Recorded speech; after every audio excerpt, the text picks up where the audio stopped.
How you doing? This is Tom. Thanks for stopping by. This is Tom's Radio Room Show, and I'm just going to do a quick review of the Orlando 2016 Hamfest that I attended last week. Well, I kind of attended. I was sick, so I didn't get to do much, but I did get some pictures, and I picked out some of the more interesting ones. I'll say. And I'm just going to give you a quick overview of the Hamfest and what you can see at a Hamfest.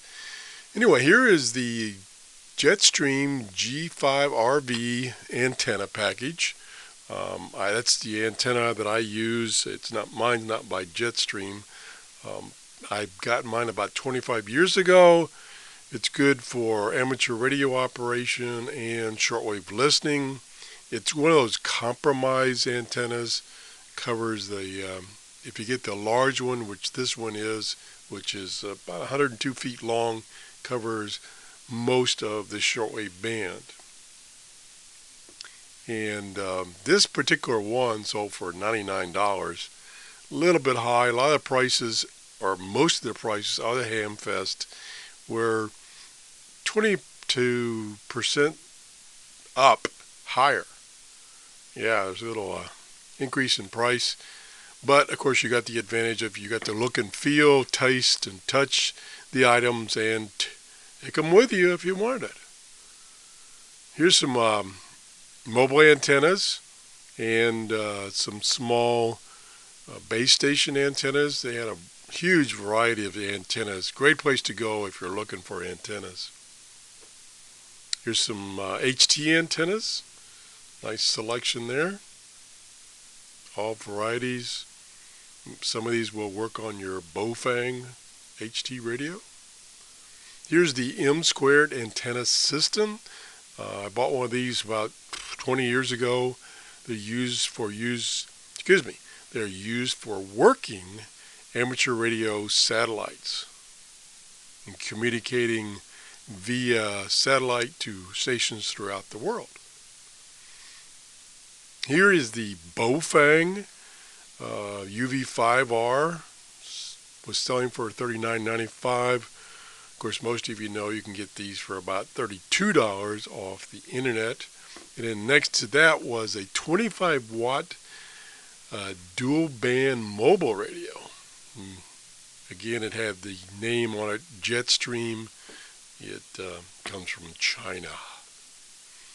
Here is the latest version that I know of, and this was really a surprise for me. It's a UV5R HP, which is the UV5R handy-talkie, but it's 7 watts. I might get one of those and check out the power capability of this thing. I don't know if it's just a battery upgrade or what. A lot of software-defined radios. This is an SDR transceiver, receive and transmit. This one is becoming pretty popular. I've seen a couple of reviews recently of it, and it seems to be a pretty good little radio. It's made by ELAD, and I got a couple more pictures of that one. There's where it's displaying using some software that comes with it. It's also a standalone radio. It's kind of expensive, $1,200 in the U.S. There is a red one, kind of iridescent red. Really caught my eye. Here's a little display you can buy for it that it sits on top of. This caught my eye. This is an old Collins military radio. I don't remember the model number. It's a rack mount. And these things were heavy. I've got several ones similar to this one. This is the first time I've seen this model with that strange display in the middle there of the frequency. Believe it or not, this was a guided bomb system. It was an experimental thing back in the early 1950s, as the owner told me. And the camera up there in the upper right was strapped to the bomb, and then the operator down on the ground or in the aircraft could see via that camera on those monitors down below there. to guide the system to some degree. Didn't really pan out. It's just too bulky. Here's the old Hammerlin radio. I've got one similar to this, and this one was really clean. Guy was asking $215. And then above that was an Allied Signal radio communications receiver. I've been looking for one of these, and the guy was asking $200, which was a bit much, and I wasn't feeling good enough to dicker with him, so I just passed it by. Probably should have taken a few minutes and at least tried to get his price down. Again, a lot of software-defined radios. This one is called Sun SDR, and it's by NSI Communications. Again, it's a repackaging of a small doggo, I think, with some add-on circuitry so that it could receive the HF band also. This is really making the comeback on shortwave listing, these SDRs. This is a gentleman that's, there's a group here that were selling upgraded telegraph keys, and they were repackaged in these nice little boxes. Pretty cool. This is a vendor that would make a plaque for you, these little light up plaques. I was thinking about getting one, but he said it would take 2 hours for him to get to me, so I had to pass it up. Some keys. I never was into code, but these things are really fancy looking keys. CW keys. There's the AMSAT booth, which is the Amateur Radio Satellite Group. I used to be into satellite radios, communication via satellites, and being able to work the world. Still very popular. As a matter of fact, it's coming back. They've got a number of amateur radio satellites up there in space right now. This was a very unique looking loop antenna. It looked very very military-like. I didn't have time to ask any questions, so I moved on. This is the Flex Radio system. Flex Radio has been making SDRs and standalone radios for quite a few years. Pretty fancy, also very expensive. This is a slingshot system that this guy has evolved over the years.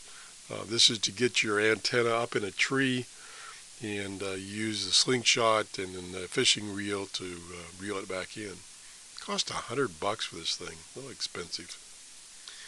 This is Gap Antenna Products. They've been providing very high-class antennas for amateur radio operators for years. This is Electrocraft. They've been making transceivers for amateur radio operators and receivers, heavy into software-defined radios. Most of their radios, though, are standalone and quite expensive, starting at about $1,200.